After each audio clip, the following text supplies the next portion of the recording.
Hey folks, what's up? Welcome back to another Genshin Impact video, and today we're going to talk about Yae Miko, right? So Yae Miko coming out in a few days, right? I think at least on North America, like 3 days or so, right? And obviously none of her stuff has been official. I won't say none of her stuff, but some stuff I guess got, released by the trailer and stuff. But we are going to talk about what her kit potentially could look like, right? And by potentially, I mean it's just the info that folks gathered from the beta and stuff. So obviously none of these are like 100% official yet, all right? They could still change it, upon release. So we still have to wait for the exact numbers when the unit comes out, which may or may not be different. So anyways, let's talk about Yae Miko then, in terms of what we know so far, right? What we know so far of the unit. So obviously the basics aside, just Electro, Catalyst user, 5-star, right? Yeah, it's probably a bit better like that. Yeah. So, all right. So let's check out some of the I guess basics. She does get crit rate upon ascension, which is nice, right? Max out at what, 24.2 crit rate, and then 50% crit damage, as you would usually have. You max out your base defense at 569, 340 base attack, and 10,372 HP, which is actually a decent amount of HP. Not that it really matters, because she's not really like a tank support or whatever, right? But I don't know, just slightly random. Anyways, again, she does ascend with crit rate, so just keep that in mind, I guess, when trying to run artifacts and weapons on her, right, to raise the crit. Don't go too crazy on that. So all right, in terms of her talents, you do have a normal attack. She is mostly a electro sub DPS, right? I mean, obviously you could, I guess theoretically in this game you can make anyone a DPS with like normal attacks if you really want, right? Especially now that Yunzi is a thing. You just slap a Yunzi on like any character and then boom, you start doing legitimate like normal attack damage. But her normal attack it's fine. It's not anything crazy, right? Her charge attack actually is slightly cool. And by cool I mean it looks cool, right? So these are normals, right? Which are fine, and all. And yeah. I don't know, it looks nice. The charged does seem like you get like multiple hits in there, right? So although again I really don't think she's gonna be a huge like charge attack character or whatever, but it looks cool, right? Which is always nice. So that's the scaling. Again, nothing super crazy, right? Nothing super crazy over here. So here's where the stuff gets good. Her E skill is kind of like this character as a whole. It's like she's kind of like a Fischl plus like Fischl, Lisa, Beidou, Rated Joga, Zhongli slash Albedo sort of character. She has a lot of similarities with a lot of those characters, is what I'm trying to say. So her E skill over here, Yakan, evocation, right? Basically what it does over here, right, is you set up these like turrets, right? Turrets called Sesho Sakuras, right? So you set up these turrets, and then they periodically attack nearby opponents with lightning, dealing electro damage. So you could finally get revenge on those like lightning trees that get you all the time. It's kind of like those, in a sense, but not really. And then when there are other Sesho Sakura nearby, their level will increase, boosting the damage dealt by these lightning strikes. The skill has 3 charges. A maximum of 3 Sesho Sakura can exist simultaneously. The initial level of each Sesho Sakura is 1, and the initial highest level each Sakura can reach is 3. If a new Sesho Sakura is created too close to an existing one, the existing one will be destroyed. So basically, what this is you set up these like turrets kind of things. Like, just think something like, I don't know, like a geostructure. It's like, except these are like electrostructures. That makes sense, right? So as 3 charges, you could put up a maximum of 3 over there, and if they're in range of each other, right, they level up these turrets. It's like you're playing like a tower defense game, and like you could level up your turrets, and the level up over here is based on how, you know, if you could put these close enough, right, and then you level them up, they all become stronger, etc., right? So it does, again, kind of remind you of like Oz from Fischl, except you have like 3 of them, and well, you can't just move them around. Well, I guess you can move them around by like destroying them eventually, but you know. So yeah, they just blast people with electro, which is very, very cool, right? I guess a better visualization, if we could find a video over here, right? I mean, we all saw it from the trailer, right? It's just something like that. 3 of these, they're in range, right? They get higher levels, up to level 3. Well, you could make it even higher, but that's for later. And then these just attack nearby opponents, which is cool, right?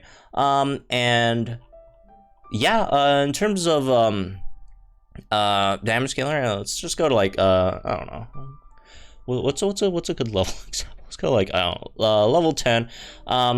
At level 1, you only get 109%. At level 2, you actually get a pretty solid boost, right? That's what is that? 109, 136. That's a pretty solid boost, right? That's what, it's 27.8% buff over there. And then at level 3, you get to 170, which is like, that's just a huge jump from the level 1 to level 3. You could also get level 4, but we'll talk about that later. And then duration is 14 seconds, has a cooldown of 4 seconds, right? And then your burst over here, Great Secret Art Tenko Kenshin, right? So it's basically a nuke. It's a nuke. Right. So yeah, summons a lightning strike, dealing AoE electro damage. It would, if you visualize it, would probably be something like Kujosara's alt, right? Something like that, right? Which, first of all, has an absolutely just fantastic you know, scene over there, right? It looks so good. And yeah, it's just basically a big nuke. Again, it would remind you a bit of Kujosara's nuke, right? So yeah, there's that, right? And when she uses the skill, Yae Miko will unseal nearby Seshu Sakura, which are the turrets, right? And destroying their outer forms and transforming them into Tenko Thunderbolts that descend from the skies, dealing AoE electro damage. Each Seshu Sakura destroyed in this way will create 1 Tenko Thunderbolt. So when you use it, however many of these turrets you have on the field will all get destroyed, and then they turn into big like thunderbolts, and you get extra damage, basically, right? So the skill itself, right, the damage is pretty solid, right? But then every thunderbolt damage, that's just a lot, right? That's a lot of damage that you could potentially get from all of these, right? And again, that's up to 3 of these thunderbolt damages, right? And yeah, you still have your initial skill damage as well, so she's gonna be like a really, really nice sub DPS nuke that you could throw out in there. 22-second CD. However, this is one of the highest energy costs in the game. 90 energy cost, that's definitely a lot, right? That is definitely a lot. And you will, in a lot of case scenarios, you will have issues trying to regen that energy, right? Because like, that straight up, that 90 is just, that's just crazy, right? It's like, I think it's the highest since Raiden Shoguns, right? So that's sort of like the thing with her, right? Is, yeah, she could definitely give you some really, really, really good damage. Her E is fantastic, right?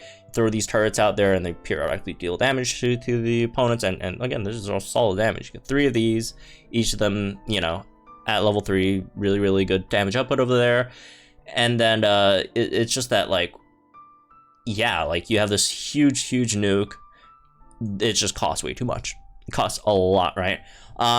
There's one simple solution, which is you run her with Raiden Shogun. Not only for the vibes, right? But also the energy regen, right? Because this is just ludicrous. If you're not running her with like, if you're just like inserting her into a team of like, I don't know, like a Geo slash Pyro, like it's gonna be hell to get energy back, right?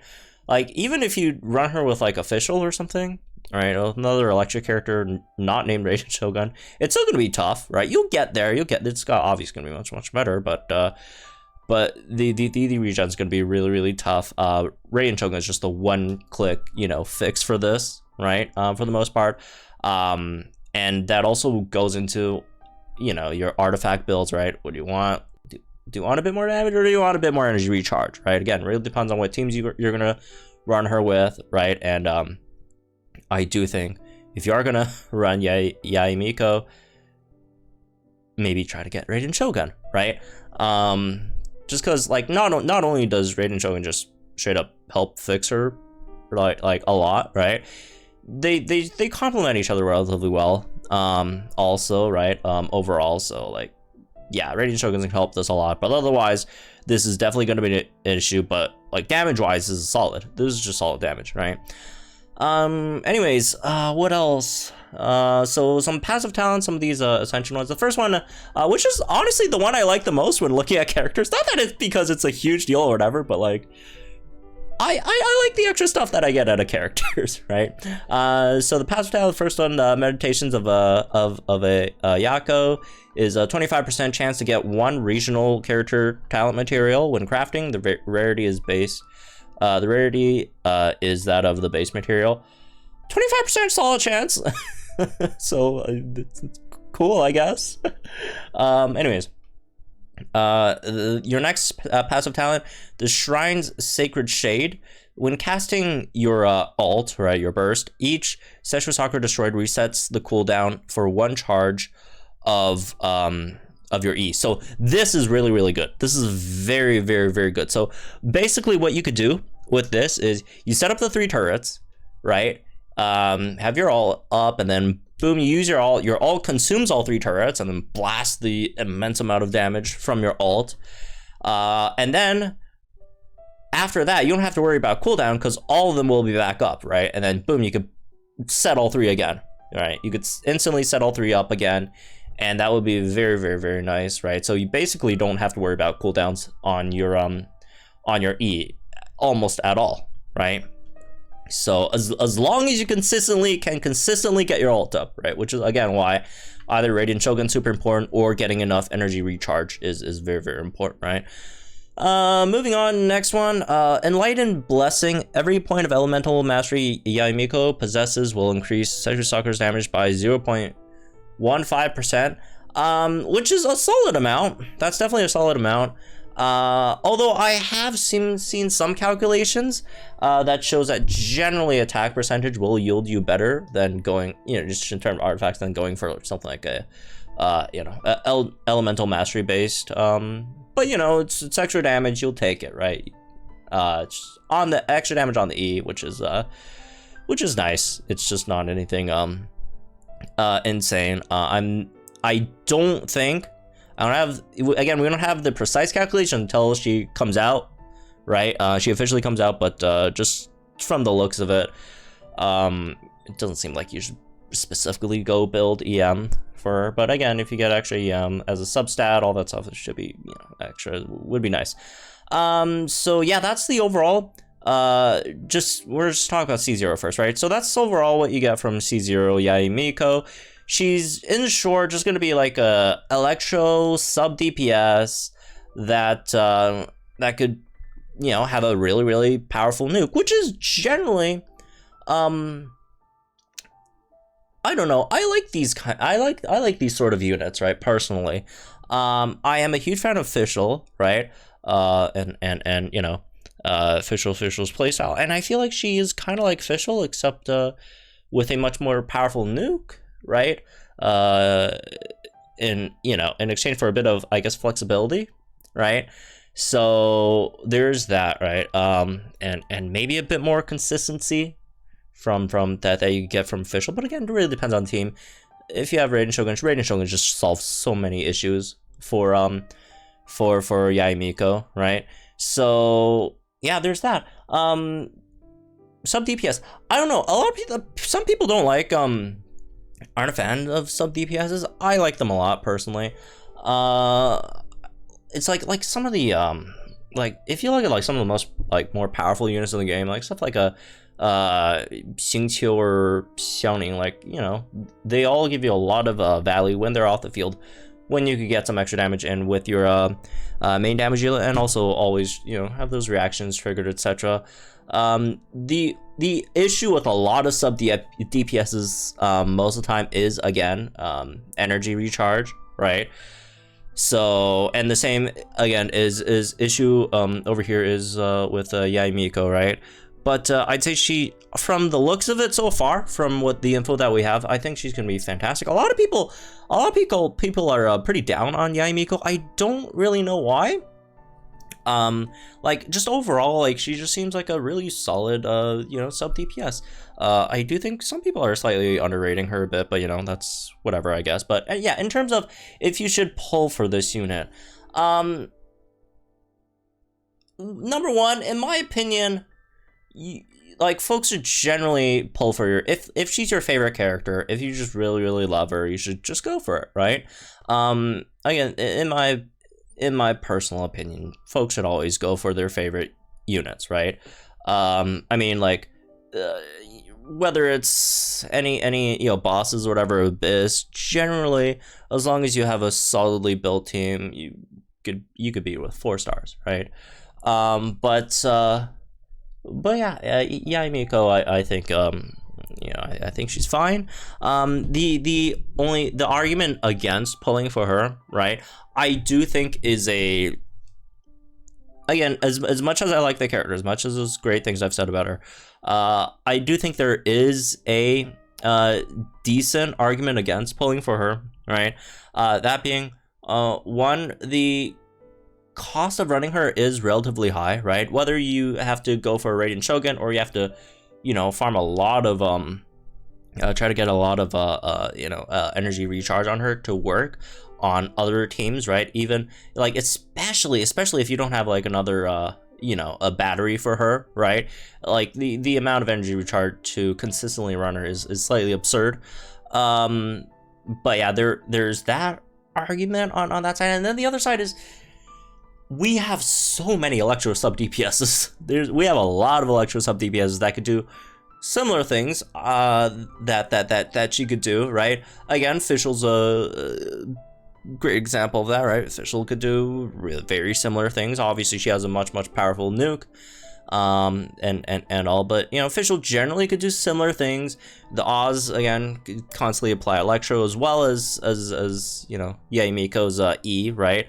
Again, Yae Miko has a big nuke, etc., right? But Fischl's just a 4-star that people get a decent amount, right? Semi free to play ish character, right? If you want to call it that. But yeah, there's a lot of other Electro sub DPS. Lisa, if you're really down bad, or if you just really like Lisa, go for it, I guess. Although I definitely don't think Lisa as a sub DPS is like anywhere close to how great Yae Miko is, even just for applying Electro, right? Her Electro application is just not very consistent, unfortunately. As much as I love Lisa, but yeah, it is what it is. What can we do? Who else? Beto on her ult, right? You could also get that as well. There's just so many.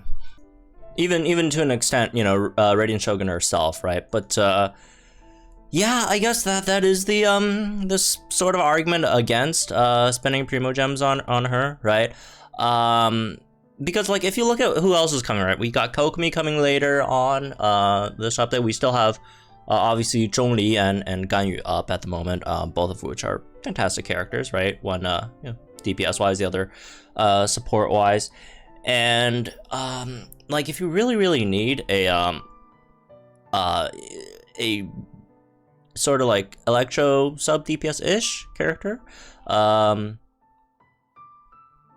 I just feel like Raiden Shogun, who again is coming later on in the second half of next update, I won't say she's like in terms of just like you know, consistency, maybe Yae Miko's a bit better, just, you know, although she's still very, very great Electro applier, right? It's just that Raiden Shogun just fits into so many more teams much easier, right, in comparison to something like Yae Miko, right?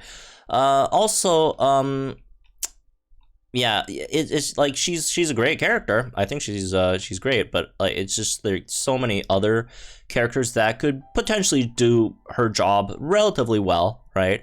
Or parts of her job. Obviously, you know, role consolidation, she does like, you know, many of those things herself, but there are characters that could do some of what she does, and you know, you throw another character that does the other part of what she does, and you could get a similar outcome, right? Generally, but yeah, I guess that's just the issue over there, right? But otherwise, in terms of how many copies you want to pull, right? Then we'll go check out the constellations over here, right? Before we go, so yeah, the first constellation, each time her Great Secret Art Tenko Kenshin activates a Tenko Thunderbolt, Yae Miko will restore 8 elemental energy for herself. So that's what, 24 elemental energy on average, because generally you want all 3 up. I mean, yeah, you could use your Q when you don't have all 3 up, but you generally want, you know, all 3 up at the same time, right? So that's 24 energy back. So like theoretically, that does help her energy like a lot, right? So you go from what, 90 to 66. Obviously that's not exactly how it works, but you know, on average, right? It does you know, cut your the energy needed by like almost a third, right? Which would be again very good energy wise. I think it makes her much more flexible on a lot of other teams, right? More reliant on something like either Raiden Shogun or another Electro Battery, or very high energy recharge. Again, it just helps her fit in a lot more team comps, right? A bit more consistently. So yeah, it's just, you turn her from a very high cost character to a I guess medium level, right? 60-ish, right? Her C2, Fox's Moon Call, Seshu Sakura start at level 2 when created. Their max level is increased to 4. I personally don't care what level it starts at, because again, you could just spam all 3 up, you know, at the same time, and you'll get the max level there. But it does increase their max level to 4, and then increases attack range by 60%. 60% is a decent amount, theoretically. The issue is we don't exactly know the attack range yet until she comes out. So I'd say her Constellation 2 is still on trial here, but it does increase again the max level to like level 4, right? Which is another jump over here.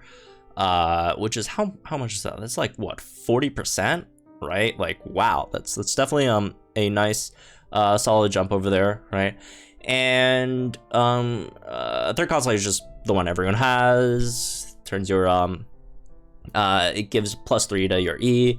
And then fourth constellation over here, when lightning hits opponents, electric damage bonus of all nearby party members is increased by 20% for 5 seconds. Obviously this is mostly for, you know, big electro carry teams, right?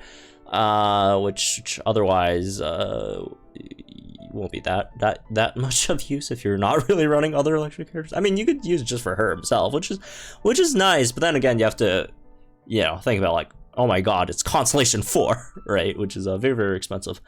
Constellation 5, increase your alt by 3, as most other characters have as well, right? And then your last one, Constellation 6, your turrets will ignore 60% of the opponent's defense, which is obviously a big amount, but also this is C6 we're talking about. So yeah, I mean, if you are gonna pull on constellations, I would first of all wait and see what this attack range exactly is, right? Before, you know, if you want to consider, you know, C2 or not, right? But I'd say like C1, if you don't have Raiden Shogun, this could definitely help a bit. But if you're thinking between, should I pull for C1 on Yae Miko, or should I go for, you know, Raiden Shogun, I would say go for Raiden Shogun, right? So you could run them both. It just makes it more reliable overall, right? Plus you get a new character, which is nice. three extra acquainted fates when you know, on Ascension. But yeah, I do think going for Raiden Shogun instead of her C1 would be a bit more, you know, cost effective rather than just going for the C1, right? So yeah, that's Yae Miko over here, right? And yeah, obviously I will be pulling for her, right? I'm super like, actually at first I personally wasn't going to pull for her. Like I thought, like, whatever. Like, I like the character, this and that, but like I was like, I'm really gonna pull for her until I saw this. Until I saw this, I was like, oh damn it, I have to pull for this. Like, this is just unbelievable. Like, this looks fantastic. This looks so good. This indescribable. I have to pull for her just for this. The alt over here, it looks so good. What can I do? Crucify me. So anyways, yeah, we're gonna stream pulls as soon as she comes out. I'm still trying to farm her stuff. Haven't farmed everything up yet, but I'm getting there. Still pretty down bad on Mora, but you know, what can you do? Also, unfortunately, my computer is actually not coming anytime soon, so I guess I'll stop. I guess I'll just stop waiting for the computer to come and we'll just do Genshin videos regardless. Again, they might be a bit laggy, but you know, it is what it is, I guess. So anyways, that's me with this one. Hope y'all enjoyed. Guys, think in the comments down below. Let me know if you guys are pulling for her or not in the comments down below as well, and I'll see you guys in the next one then.